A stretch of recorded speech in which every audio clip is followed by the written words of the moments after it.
my song. Let's sing it. It's gonna be fucking awesome. Come on, it's gonna be fucking awesome. You know the words. It's gonna be fucking awesome. That's it, sing. It's gonna be fucking awesome. Yeah! Hey, everybody. It is Saturday. It is me, Jesse Blaze Snyder, the coolest man alive. And you are listening to Coolest Alive. How you doing? I'm doing good. New year is hustling, man. I'm hustling in the new year. Lots of new stuff for blacklightdistrict.studio, my company. Of course, if you ever want to email me, you can email me at jbs@blacklightdistrict.studio. And you can go to Blacklight District Studio for free music, free comic books. We are getting ready to start making this magazine, which is like most of the material is already formed for the magazine, but making the magazine campaign for Kickstarter and to get that going. I'm so excited to do that. I'm soon going to be fulfilling the campaign that I just did for the Solfeggio Healing Frequency album that I did on Kickstarter. Thank you for people who have been patient with that. I've literally been sick I was sick for like 3 months straight and came out in the new year feeling better. And been getting a lot of things done. And I was just telling my friend, because he was asking me, he was one of the people who ordered a CD or whatever, and he said, you're making the CDs? And I said, well, actually, like I finished the stuff all, because for the hard album, I had the material, like demos of it, but it wasn't in any of these healing frequencies. And basically, the only thing I accomplished while I was sick was I was playing around with the healing frequencies, and I developed like a really intricate and in-depth sort of healing frequency treatment that I'm putting into the music. That when I remade all of these songs for the Heart record, which were all the songs that I first had done with the for those of you who don't know the story, I was. When the AI came out, you can make your music. You can make the songs that you've written, and you can get the AI to give you exactly. It's hard to get exactly. It's not an exact art on that level, but you can get it to give you a very, very fucking close approximation of what your song idea is, and it was this freeing thing for me, because I had all these songs I had written for my children and for like my mom. I had a song called My Mom's Better Than Your Mom. And none of this stuff was stuff that like I was going to take into the the bands that I was in. Hey, let's do this song about my mom. It just wasn't really appropriate. But I had written all these songs that I cared about so much, and the first ones that I had done were all those. I was writing songs for. Like I said, I'd written them, but I was having the AI back me up and get the proper musical arrangement. It's very similar actually to working with musicians, as I have a million times before. And sometimes it can be frustrating when you can't get it to give you what you're looking for. But this process was really just freeing for me as an artist, because there was I write really prolifically, and I can't make enough of it. It's just too expensive. There's just so many things prohibiting me from being able to sort of output the amount that I'm capable of. It's just like, and there's just so much I'm sitting on. So it was great to get these things out. And then when I started working with it, because I just started to realize that I could do healing frequencies very easily, and I started working with all these different healing frequency music things. 'Cause there's no healing frequency in modern music, modern rock, pop, punk, whatever. Like I wanted to hear music that I like to hear in these frequencies. So I started making that, and now I've gotten into a much deeper process. So it's really cool.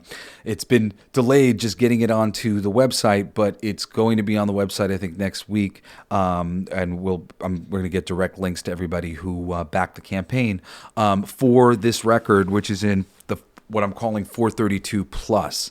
And I'm actually more excited about this record than the Solfeggio are offering, which has 2 extra songs that are awesome, and it's cool. It's coming out nice and everything, and it's going to be a cool heirloom. But this came out just more magically than I even realized it was. So that's super cool. Thank you guys for being patient about that shit. And I'll just say before we start celebrating the Ninja Turtles, that, of course, I'm doing Everything They Don't Want You to Know every Sunday. This last episode that I did, which I already recorded it, but you're going to hear it tomorrow if you're listening to this on Saturday.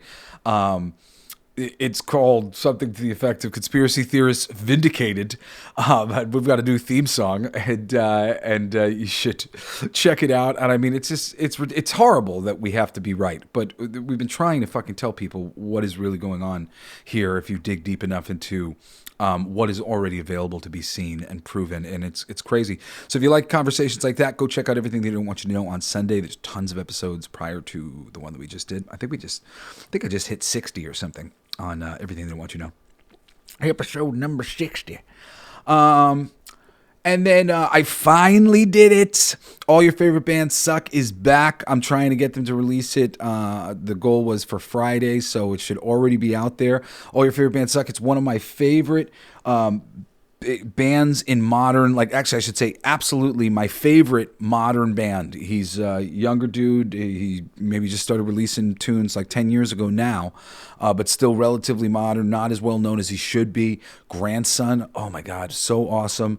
Hopefully that'll be on Spotify too. If you don't find it on Spotify yet, go find it on iTunes or anywhere else. They kicked us off of Spotify because I was playing too much of the songs. But now we're back, baby, and I'm on a monthly schedule, and I got more. I'm going to do Black Keys and maybe AWOL Nation next. So I'm excited to go on the musical journey with you guys. But today, we're celebrating the Toidles. These Toidles.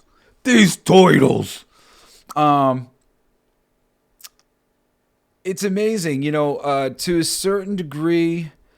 The Turtles have managed to do what few of the other properties have managed to do. And I mean, granted, not great, because, there would be even more shared culture going on and shared interplay. Because, I don't really know a lot of things about some of the other generation's Turtles. I've watched the movies, but I haven't watched all of the TV shows. Some of them I've seen some episodes of. Some of them I've heard from people who were watching them and enjoying the hell out of them or whatever else. And there's really it's a whole mishmash of great stuff and terrible shit. Often when it comes to the Ninja Turtles, but ultimately they survive and they keep on keeping on. In recent memory, it's funny. Lots of people want to talk about the Mutanimals and things like that. And some people seem to have liked some of those things, and there were some things to like about it, certainly. But there was a lot of just missed opportunity. Because there is a fertile ground for more with the Ninja Turtles. And I'm going to talk about that when we get to the end of the episode, which is kind of just like an extra button thing. I had made a big pitch to IDW when they were starting to sort of blow up with the Turtles to expand their line aggressively. And we'll just say, for one reason or another, it didn't work out. But I really believe that they should have done this. This would have been hugely successful for them. And, they kind of came back and asked me to do something much smaller. And I just went, no, you missed the point. The point was you need to go big, and you can go big with this, and I'll help you do it. It's really cool. The plans that I had for it, and whatever iteration of the Turtles, I think they hold up for everybody pretty good. But I'm just gonna kind of start from the beginning for my personal love of the Turtles, and I'll say that ultimately that comes from the fact that I am a toy guy. Masters of the Universe was my first toy love. My second toy love was the Ninja Turtles. Really enjoyed the hell out of collecting the Ninja Turtles. It was a simple sort of thing to get behind in terms of these different animal people fighting against each other and whatnot. So it was a very easy, humanoid animals, whatever else. It was easy to get in there and get excited about this. From the animated series, and we'll talk a little bit more about that in a second because I'll just kind of encapsulate like my turtle love, where it all stems from. Sorry, from the action figures, there was an animated series. The animated series was a little syrupier than I wanted it to be, but I liked Raphael and I liked aspects of it. I loved Bebop and Rocksteady, and just visually they were super cool. And it's like even though they were often portrayed as complete doofballs, they were visually great. They really were intimidating. And Shredder and the basic designs and fun stuff, science fiction stuff and Krang and all the shit that was in the original animated series was super fun to me. And I liked the look of the old school comic book, which I can't say I ever like really finally got my hands on until I was like 9 or 10 or 11 or something like that. There was a time where I wasn't reading comics, but I was like, I would trade them. I would occasionally buy them. Like I thought they were kind of cool. My dad had made them out to be cool, but like I didn't really like reading. Took a while before I like became like a big comic book reader. Since then, I've read a bunch of the Ninja Turtle stuff. I haven't in a while, and I remember being middle of the road with it. They're not quite as bad as James O'Barr's original Crow, which is brilliant in a lot of simple ways. It has brilliant ideas in it. But the actual execution of said ideas, if you're like watching the movie first and then reading that Crow comic, you're just kind of like, okay, and there's some similar kind of things going on, with like the Ninja Turtles, but, just the ideas, the simple ideas inherent within it are amazing. And a lot of them are amazing because they build on archetypes and tropes from great comic books. Raphael's got a lot of Wolverine in him, and Casey Jones has got a lot of Punisher in him, and I'm just some of these archetypes in smaller, the goofier, sillier ways. Instead of all the guns, he's got a whole bunch of sports equipment, and these archetypes, though, play out so well. Visually, it's so interesting. It's such a simple thing, this group of mutant turtles. And mutant turtle, one of the most, as a kid, the most, like, visceral things that ever got a hold of me from any movie that I'd ever seen was Willow, where the witch turns the army outside of her castle into pigs. And if you've never seen that movie and seen that scene, it is really disturbing. And there is something, you don't quite see it all the time, but, usually they tend to be very, like, dramatic about not showing you the transformations of some of these animals sometimes in the various times when they've done it. But the evocative imagery of transformation like that, I really think people love animals. I love animals. And animals transforming and people transforming into something else, something more than human. I think it's just so evocative. I didn't really like do any campaigns or anything in this world, but I had a whole bunch of the RPG books for the Palladium RPG Ninja Turtles book, for those of you who are Ninja Turtles people, and that's how deep I go. I played Riffs. I played Heroes Unlimited. Occasionally, we would use some stuff from some of those books. I was always like, if it fit within the system that I was playing in, I would buy the extra information, the extra weapons, the extra characters, whatever. And I was into the Ninja Turtles, so that was cool for me as well. Of course, from there, the films came out, and dude, film number 1 is so great. Legitimately great. And we'll get into more detail about that in a second. Film number 1, though, legitimately great. Film number 2 has some legitimately great elements, but gets really silly. But it's great to see Super Shredder at the end, and it's great to Toka and Razor, even though they're fucking idiots. And, there's some things about it to like. But that first Ninja Turtles movie, I really think is like, deserves a lot more praise than it gets. Like, it gets praised within the fan community, but I really think it's an achievement. All practical effects with these turtles that look legit. It vibes like it's not that silly. Like it's maybe maybe you're like, I don't know if they'd look like that. Okay, but once you get past that thing, it's real enough. and immersive and cool.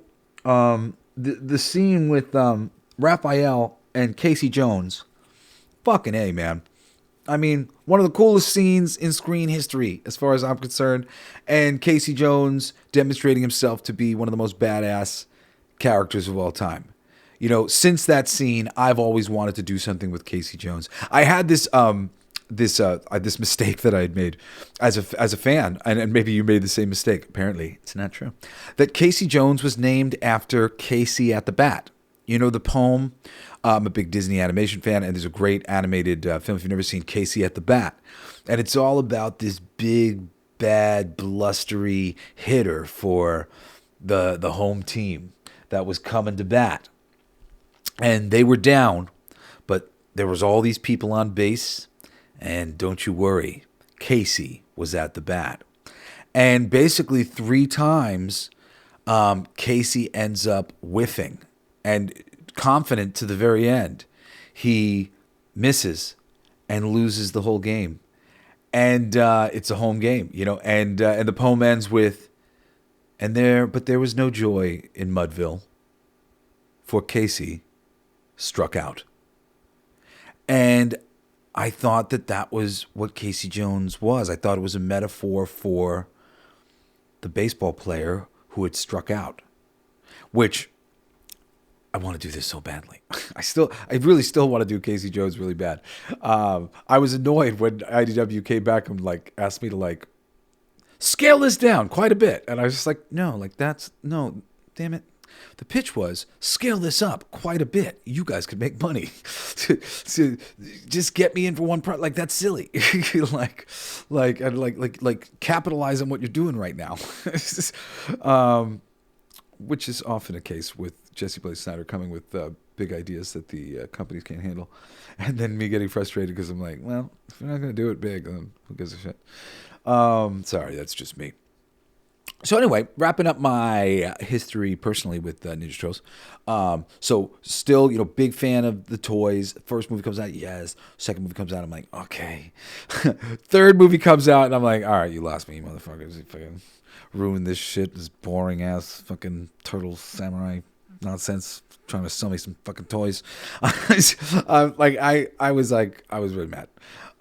But throughout that time, from 1990s Ninja Turtles and its sequels, I have maintained a toe in the water, and especially have enjoyed a lot of the movies, and in particular, I'm trying to get all of this stuff here. I've got IMDb popping up. So we got Secret of the Ooze in 91, then fucking Ninja Turtles 3. God damn it. Don't just memory hole Ninja Turtles 3. There's no need to watch Ninja Turtles 3 at all.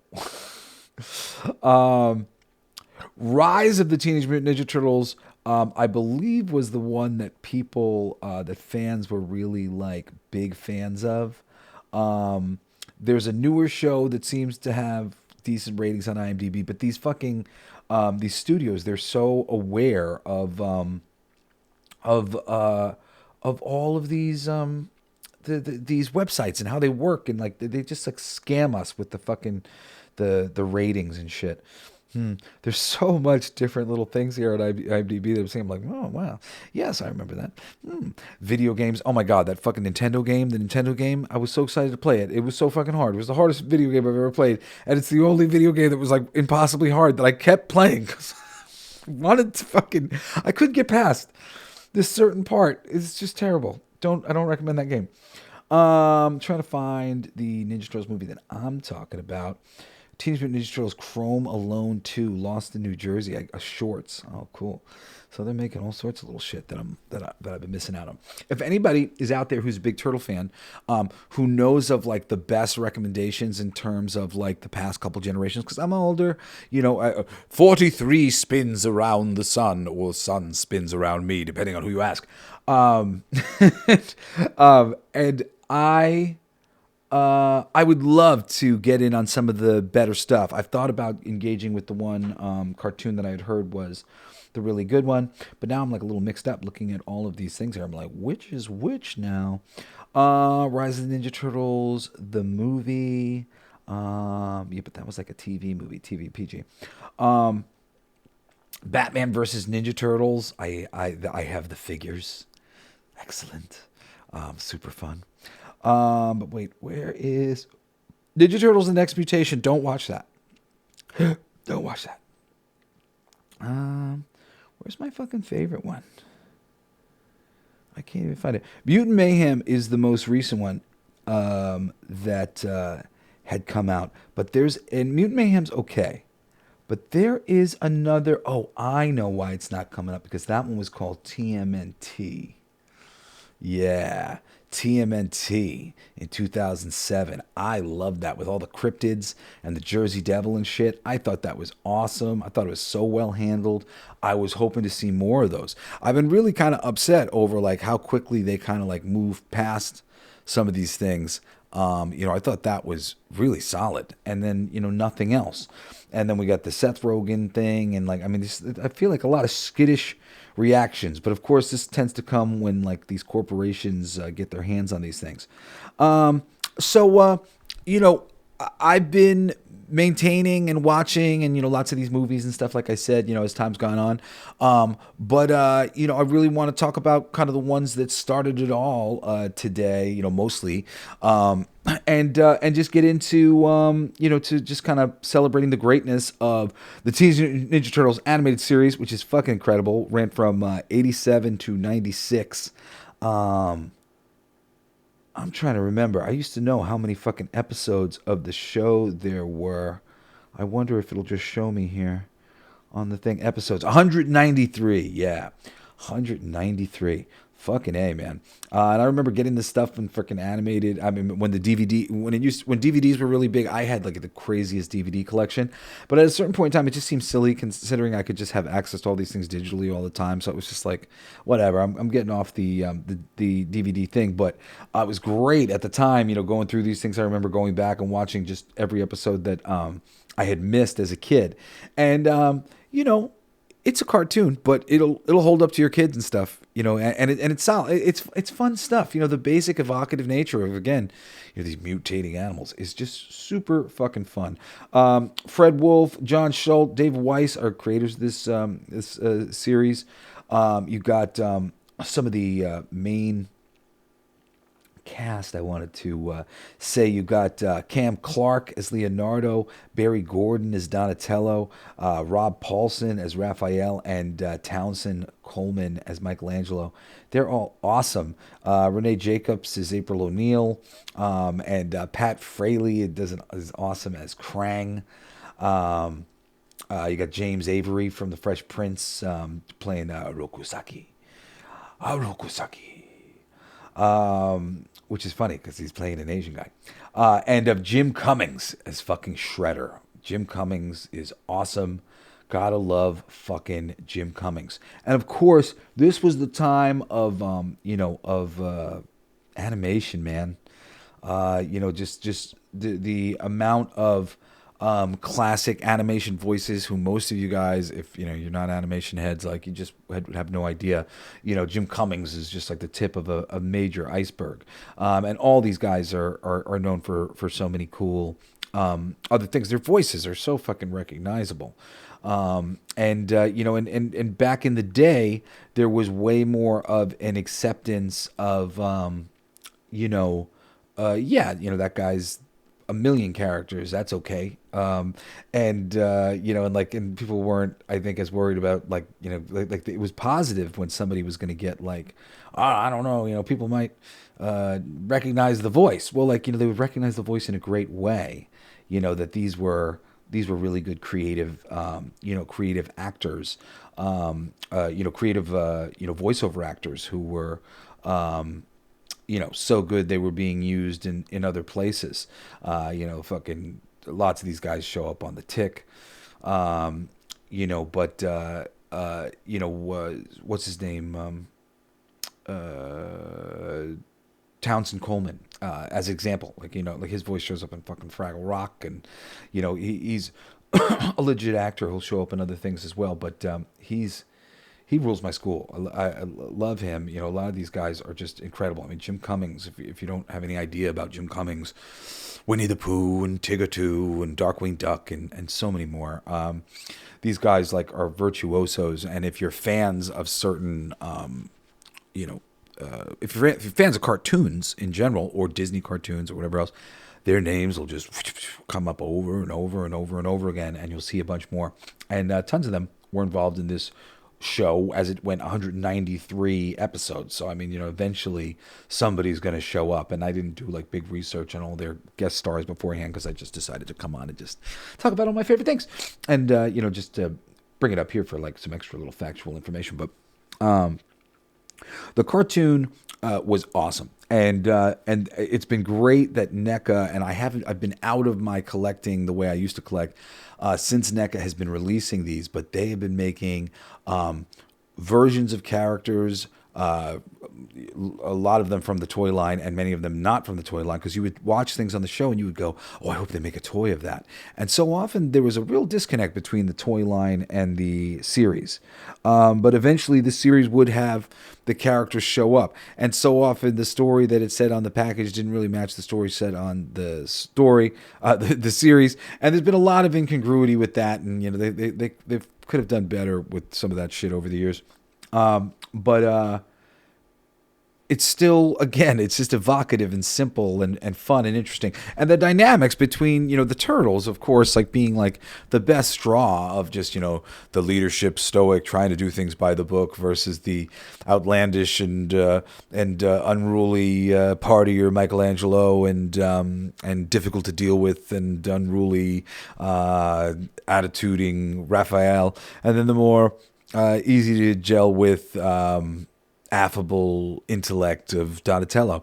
You know, it's a great group of characters, you know, with a mentor, you know, to impress, and you know, and really solid, simple bad guys, you know, main bad guys, from Shredder to the giant brain of Krang, and then even the next level of him in a robot body, something to carry him around, and then the more volatile type animals to be leading against these turtles, the boars and the rhinos. It just all works, man. It really, like, it's kind of hard to fuck up. So sometimes you're like, what are they doing? This is like stupid. But I still recommend the original series. It's got some great stuff in it.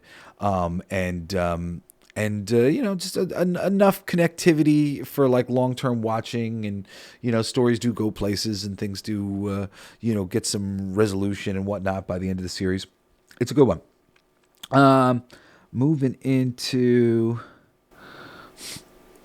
I want to go to the movie Ninja Turtles. Okay, close enough. So the original Ninja Turtles came out in 1990, a little more than an hour and a half, and honestly, it's a fucking masterpiece. It's got 6.8 on IMDb. It deserves better. It's directed by Steve Barron. Steve is also known for directing. I mean, a ton of things, not necessarily like things that I like adore, but like he did Around the World in 80 Days. And, you know, he did some music videos for Madonna and stuff like that, and Treasure Island, and movies either that I haven't seen or don't care for. But this one I like a lot. And the script by, well, I don't know if Kevin Eastman and Peter Laird actually have any actual credit on this thing other than for created by, I think it's, sorry, did they have changed the like the shit on IMDb, and it is not super user friendly. Not gonna lie here, Mr. Thing. Okay, writers, here we go. That's the one I was looking for. Yeah, because you got characters, and story is by Bobby Herbeck, and the screenplay is by Todd W. Langen and Bobby Herbeck, and it's excellent. You know, this guy has, you know, not the biggest, you know, he wrote episodes of the Jefferson and shit. But his freaking adaptation is great, and you know, whereas there was this cartoon and then there was this gritty comic book, and they really like leaned into the more realistic gritty. I mean, which is like, not to say the saving grace, but the reason why it's as good as it is because it's gritty and cool. You know, and Judith Hogue playing April O'Neil, acting with all these creatures made by Jim Henson's Creature Shop, which, like, oh my God, I'm such a huge Jim Henson fan. So, you know, Creature Shop stuff is always like, I'll watch any movie with Jim Henson creatures in it, no matter how bad it is. And this is not bad. Elias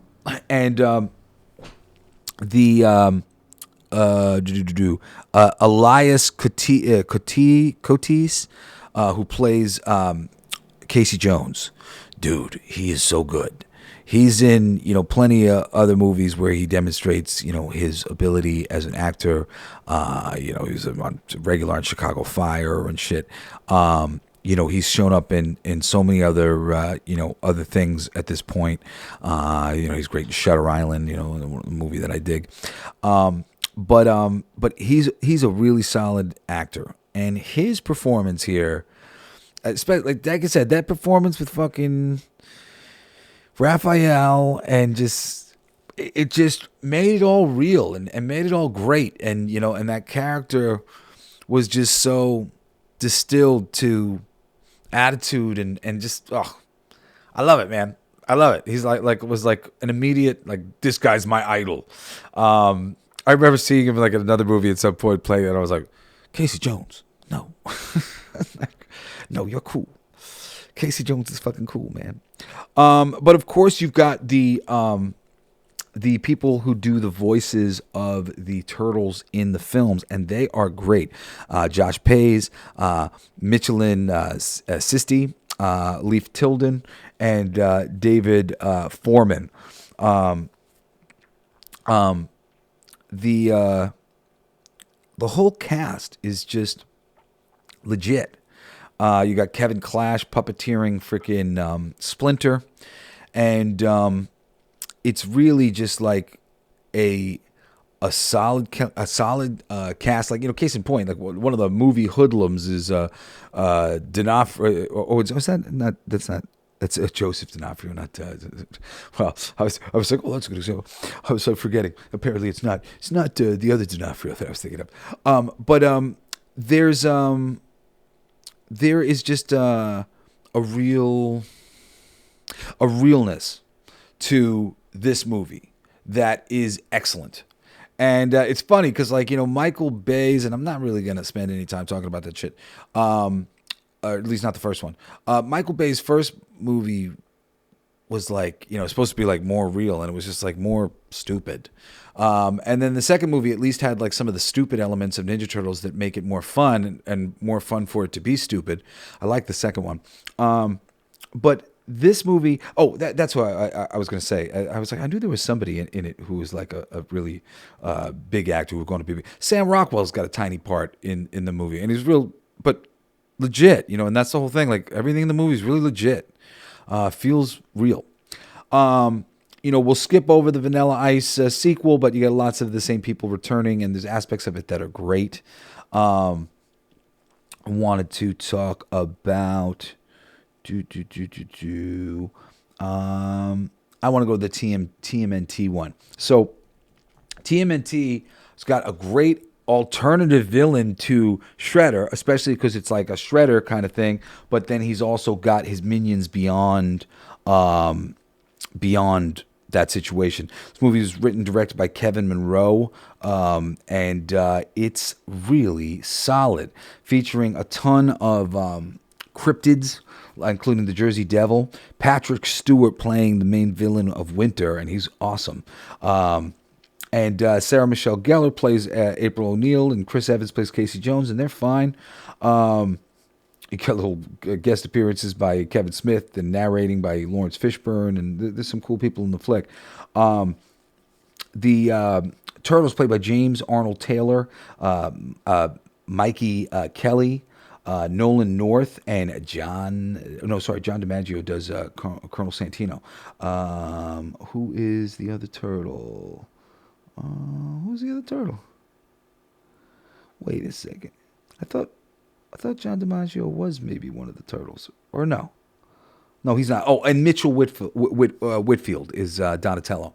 A lot of these guys are also journeyed voiceover actors. I mean, it's really neat. If you ever want to go down like a cool rabbit hole, just like start looking into some of your favorite characters from series, and you'll realize, oh my God, that's also the uncle in this show. That's also the this and this other. Because there's so many fucking shows, and so many of them are short lived. But a lot of the good guys, they show up over and over again, like Joe DiMaggio doing some extra voices and whatnot. And there's a ton of great voice talent in here. Again, I think one of the great things about this TMNT animated film is it was taken seriously. Even though it's got a great sense of humor, but the vibe, the style of it, it's all dark, it's all cool.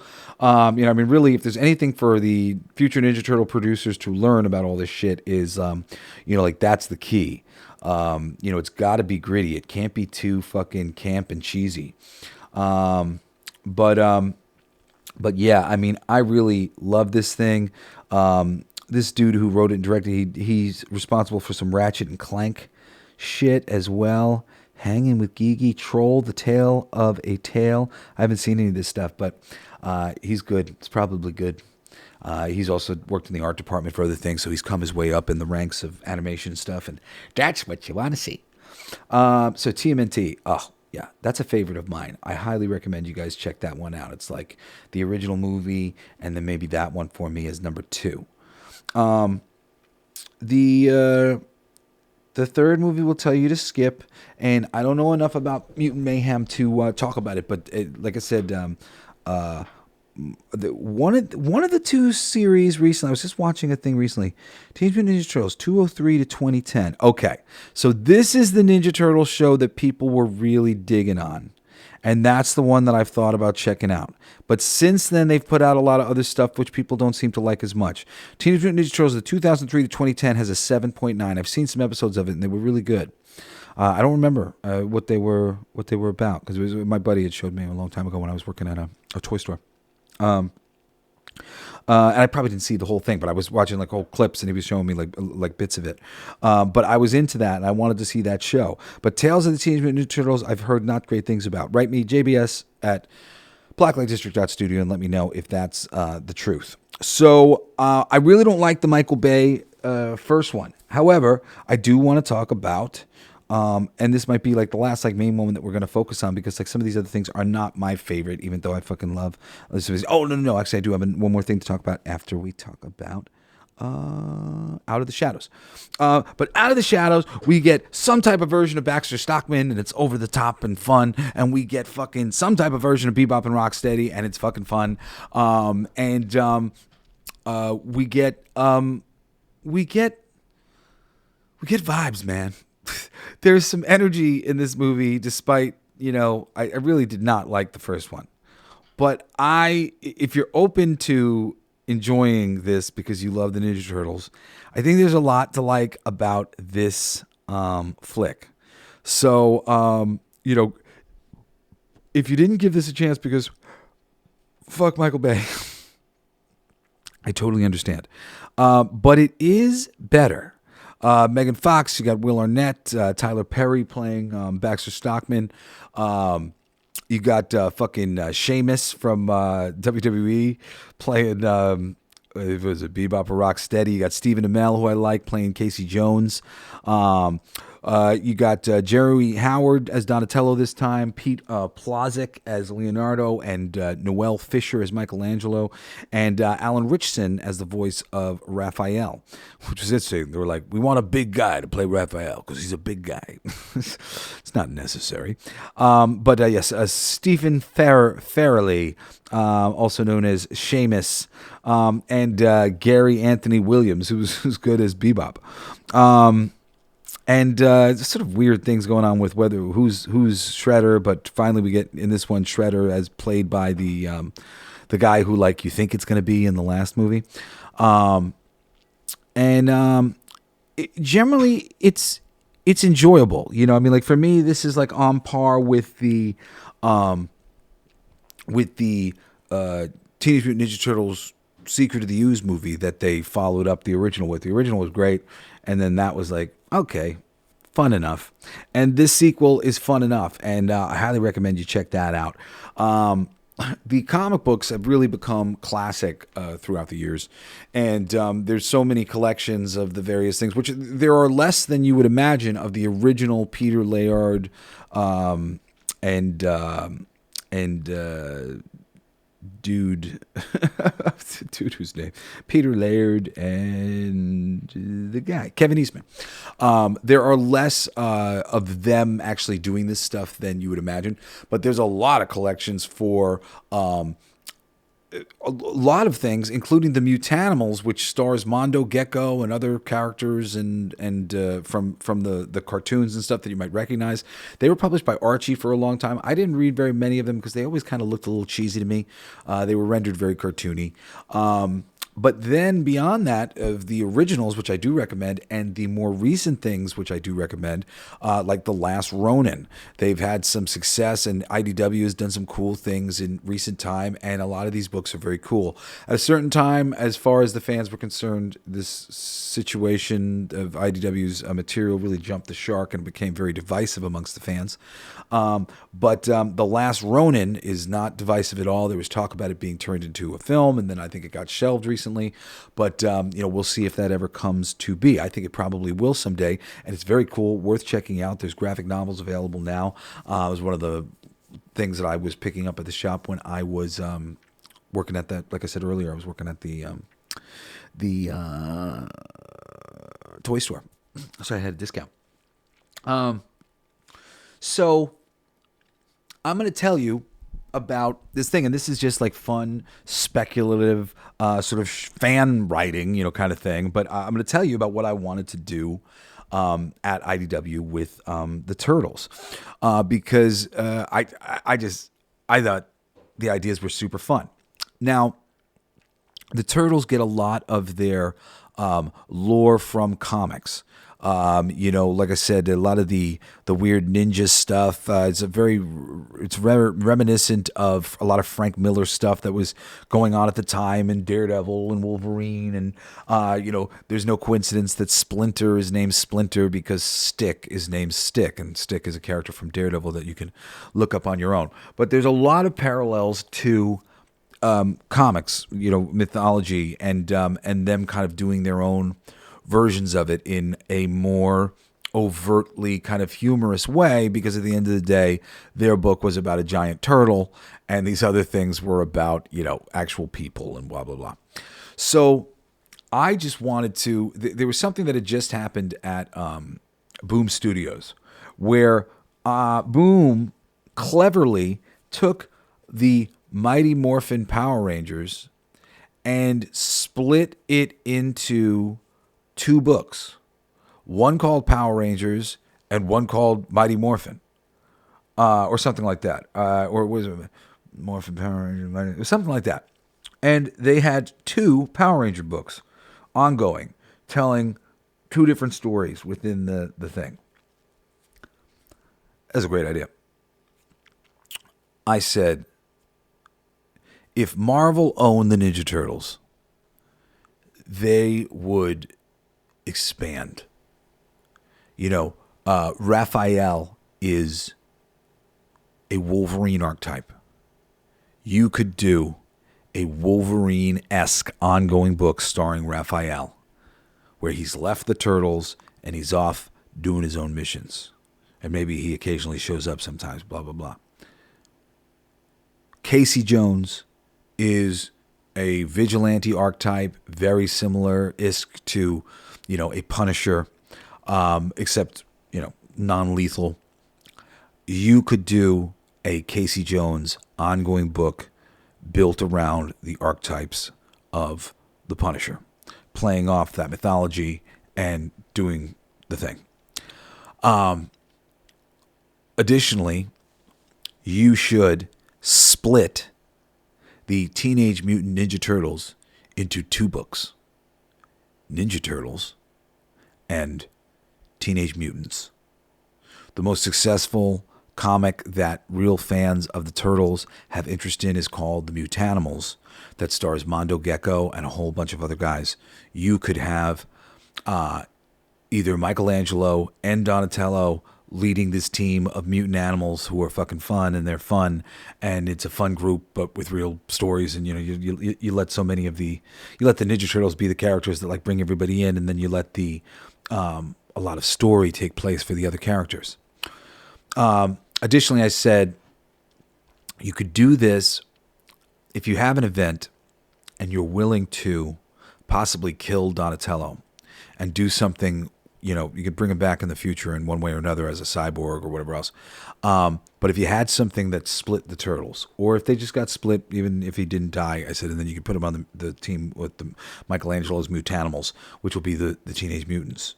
But you do your event, and then the fallout for that event is Raphael leaves, launch an ongoing series. You launch an ongoing Casey Jones series. You launch the Teenage Mutants, Michelangelo and Mondo Gecko and all these beloved characters from those books. And then the Ninja Turtles. And this was the one that I liked the best, because what I wanted to do was I wanted the main Ninja Turtles team to be Leonardo leading a team of 3 new turtles. Not completely new turtles, but 3 turtles that are not the 3 that he's usually with. And there was a lot of ways to possibly go about this, but ultimately it was to be Metalhead, which is the robot turtle, who's really big, Slash, who's not quite as big as Metalhead, but really big, who's the snapping turtle bad guy that Leo's trying to reform, and one of the girl turtles. I was thinking I wanted to use the yellow turtle who had been introduced at that time. She was new, and her with Leo and these 2 bad guys I thought could be really cool. And then meanwhile, Mike's partying, getting over Donnie's death or whatever, and Raph's out as a Ronin, and Casey Jones is on his own doing his thing. And within Raphael, I thought about using Venus de Milo as a Elektra type figure, reintroducing her in a way that people might like her, get another girl turtle in there as a romance angle to Raphael, but also like a assassin, deadly thing. You just model her after Elektra in a lot of ways. And then, of course, at a certain point in time, you get to do that Elektra one-shot or that Elektra mini-series, Venus. But now you've set her up as something really badass and a sort of proto antagonist to Raphael, or pseudo-antagonist to Raphael in his own book.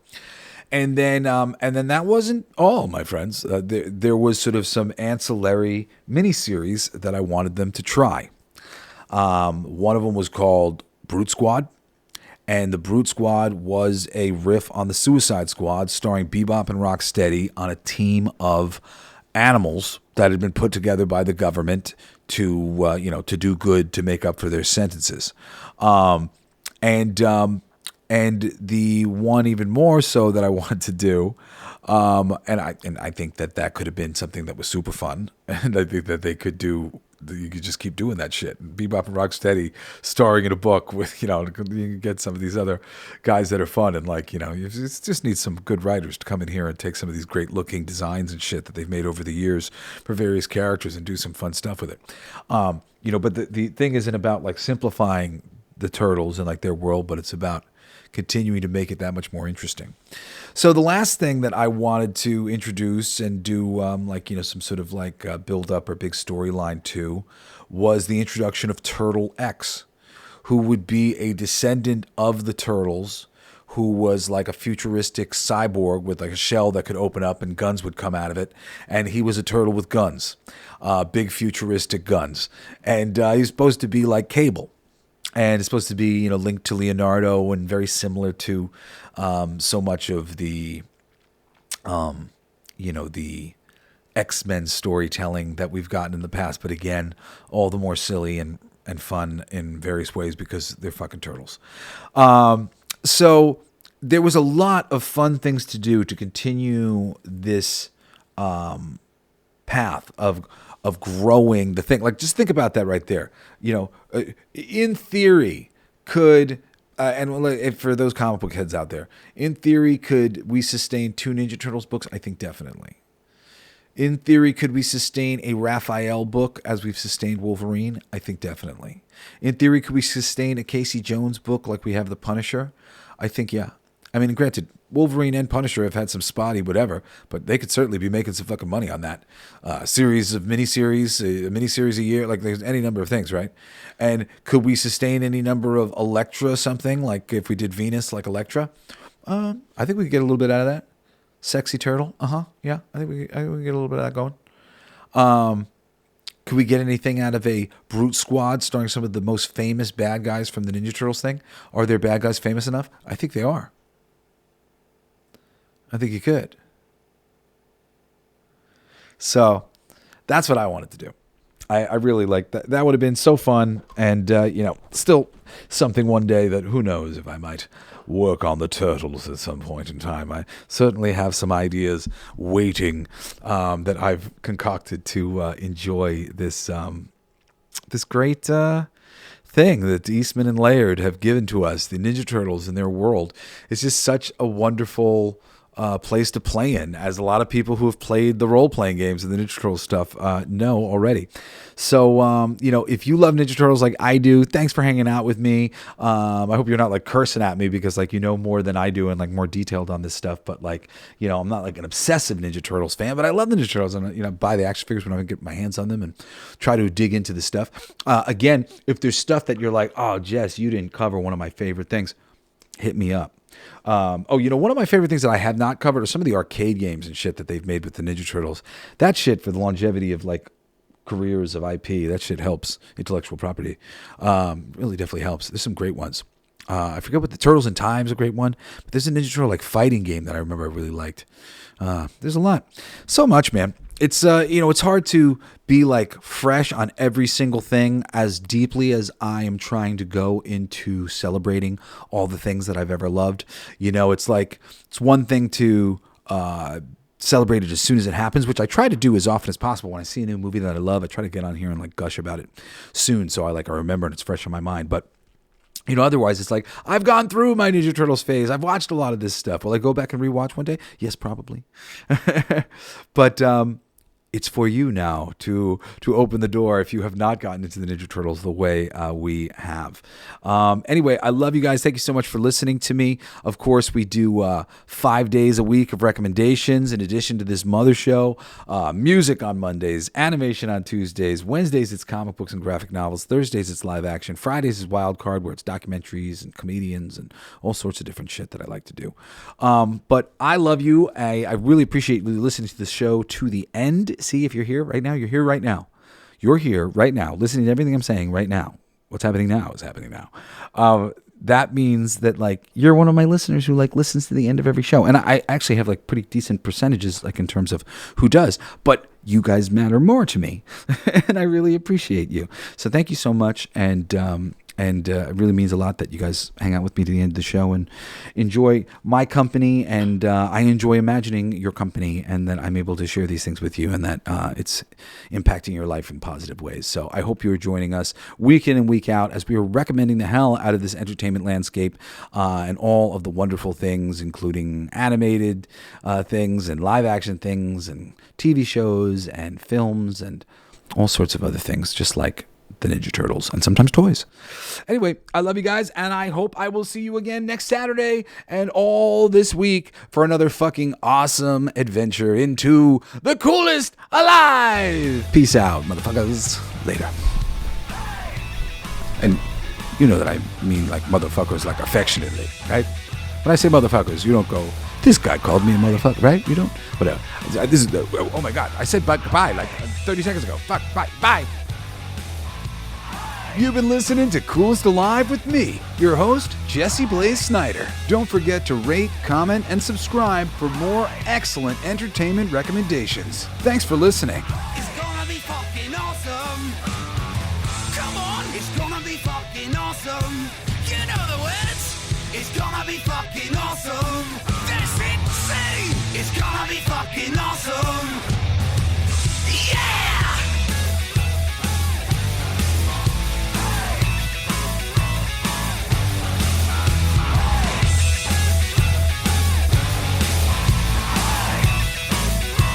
It's my favorite part.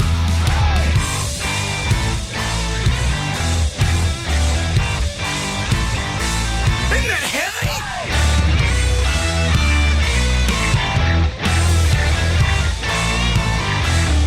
I played that.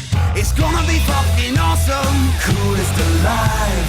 It's gonna be fucking awesome. Stay with your tribe. It's gonna be fucking awesome. Revenge of the Geeks. It's gonna be fucking awesome. Week after weeks.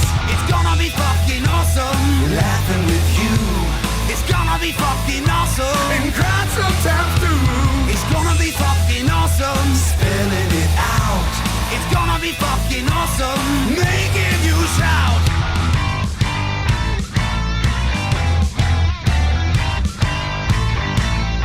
I'm a genius. I got lyrics coming out me bum for days.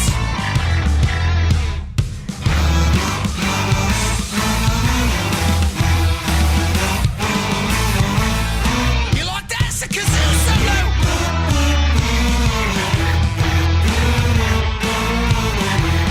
I played that too. It's gonna be fucking awesome. Talking some shit. It's gonna be fucking awesome. Living your shit. My voice is fucking awesome. Food in our mouth. It's gonna be fucking awesome. Get in the mouth. It's gonna be fucking awesome. Tell all your friends.